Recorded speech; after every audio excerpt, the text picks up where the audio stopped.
Hello everyone, welcome back to another episode. My name is Charles, I'm 27 years old, and I'm the co-founder and CTO of Bungie. This is my life story.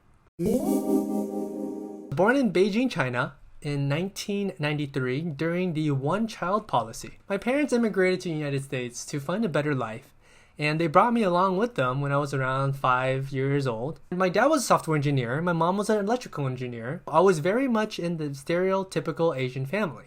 It was strict, they forced me to study a lot, they forced me to play the piano. I was that shy, nerdy kid who was actually pretty good at math. My dad, he tried to teach me a little bit coding here and there, but I really wasn't that interested. I didn't see how I could use it. I didn't know how it could apply to my daily life. I really just wanted to play Pokemon cards, Yu-Gi-Oh cards, or Oregon Trail. Then middle school came rolling around, and I got so addicted to this computer game called MapleStory. For those of you that don't know, MapleStory is a 2D fictional game where you play this cartoon character, inside of this massive world where you go, you interact with your friends, you go and collect money, you fight imaginary monsters, and you level up your character. And I was so addicted. I would play every single day that I could get my hands on. After months and months, and I think it was maybe up to a year of me just grinding away, wasting my life away. And of course, my grades sucked a lot during this time. I realized, why am I grinding so much? I am just pressing the same keys over and over and over again that a robot could do. And I'm like, oh, a robot could do. Wait a second. Robot? Software program, robot, and it clicked to me. I'm like, why don't I just write a program that can play this game for me? And I got to work. I started doing a lot of research. How can I learn how to make something play for me instead? That's how I got into hacking the game, you can say. I learned a lot of things. I learned my first programming language. I believe the language was Visual Basic.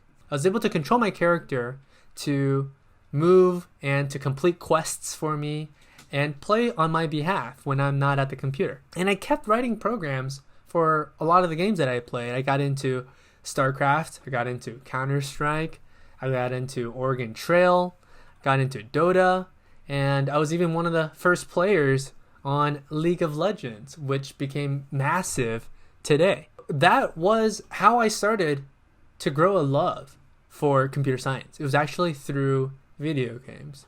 So in a way, I have to go back and think, wow, video games did influence my life and impacted my life in a positive way. Without video games, I probably wouldn't have gotten into computer science much at all. My parents eventually sent me away to private boarding school.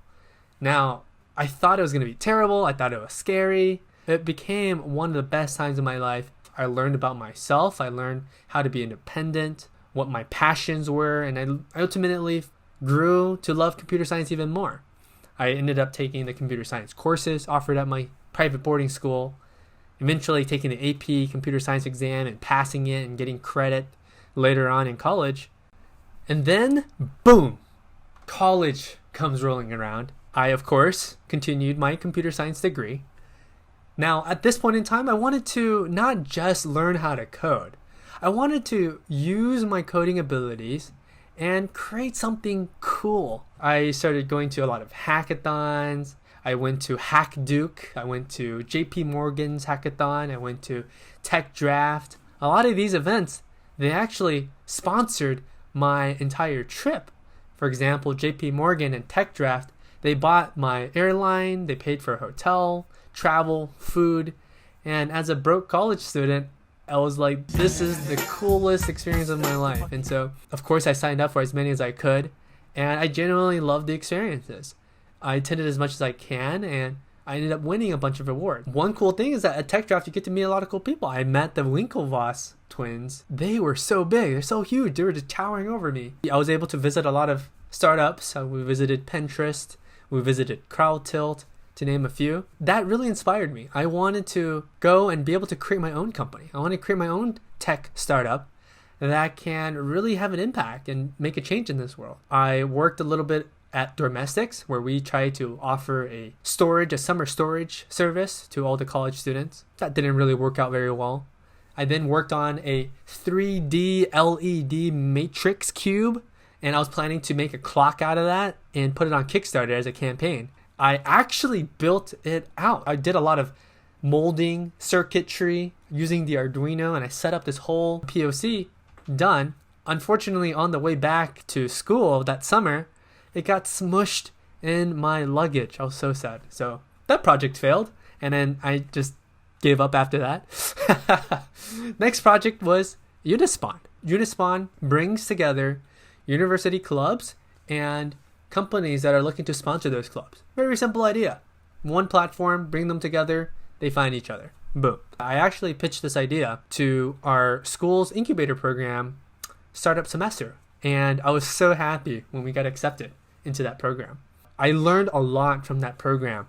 I learned about customer discovery. I learned about how not to be afraid of competition, that competition means that it validates your market. Unfortunately, Unispawn didn't work out. Ultimately, there was just too much schoolwork. Unispawn was a team of 14 people. It's very hard to manage such a big group while everyone is juggling all these different classes. I ended up just going about doing internships instead. My first internship was at Cafe Press, where I was a junior software developer, and that was in winter of 2012. Next summer, in 2013, I accepted a summer internship over at Liberty Mutual, where I was responsible for implementing and introducing a lot of new features to the web application quote on their website. The following summer, after that, I got an offer to go to Amazon to do my internship there, where I was working on smartwatch apps and development for the brand new watch that came out that time called the Samsung Gear 2. Though I don't think that watch went anywhere. Also, had the Apple Watch been released at that time, I would have been able to work on that instead. So after the end of that internship, I was able to get a full-time offer. Went back to school. Senioritis hit me like a brick, and I barely passed all my classes, and I ended up going to Seattle to start working full-time over at Retail Systems. So even though I started working full-time at Amazon, I still had that itch in my soul. I wanted to create something on my own. I wanted to keep thinking outside the box. The culture that Amazon really spoke to me. It really encouraged that. And that's one thing that I love about Amazon. It's always day one. They encourage you to think outside the box. And I really took that to heart. During my time there, I constantly went to as many hackathons as I could. I started a side project on my own called ASAP Tutor. That unfortunately didn't work out. Started another project, Amazon Posters, which is actually wildly successful. It went on to get 100,000 unique users from across Amazon. Then we eventually got sponsored by the SVP of Amazon. We put a team of 20 people on this project, and it continues to this day. I'm about a year and 10 months now into my Amazon tenure. I just got my promotion document secured, and I felt an itch to learn more. I was really curious on how other companies ran, how the culture of different companies were. I left Amazon to join Microsoft's R&D cloud division over at Azure. I was there for about 2 years. I really liked my job there. Around the same time, I have been working on Bungie as a side project on weekends and on evenings during this time. Around that time, my team started to slowly get disbanded at Microsoft. I decided to go and apply to a bunch of incubators for Bungie. Lo and behold, we were able to get a number of acceptances from a few of the incubator programs. One of them was UC Berkeley Skydeck, who decided to give us a chance. They will invest in our company and our idea, $100,000 in exchange for 5% equity. That immediately values your company at $2 million. And me and my partners at the time were like, oh my God, this is a once in a lifetime opportunity. We don't want to live on to one day to regret not taking that chance and trying it out and see where it goes. We said, sign me up. We started building our company from scratch. UC Berkeley was an amazing program. It was a 6-month program where they train you, they do customer discovery, they help you find your product market fit. I have nothing but great things to say about UC Berkeley Skydeck. During our time there, we definitely took advantage of all the resources made available. We were able to grow our revenue 3 times, and after graduating from UC Berkeley, we were able to go on and secure our seed funding. And ever since, we started to grow very rapidly. We quickly scaled our small team of just a few folks now to 30 people. We opened our headquarters out in Seattle, and we've been growing ever since. That is my story. I'll leave you guys with one of my favorite quotes. Once you stop learning, you start dying. Albert Einstein. More stories are to come. Follow my journey. I will share how things go along with you guys. So stay tuned for more. Peace. I was born in a little town, Beijing. It's not really little, but you get the point. Ha ha ha ha! Watch my videos!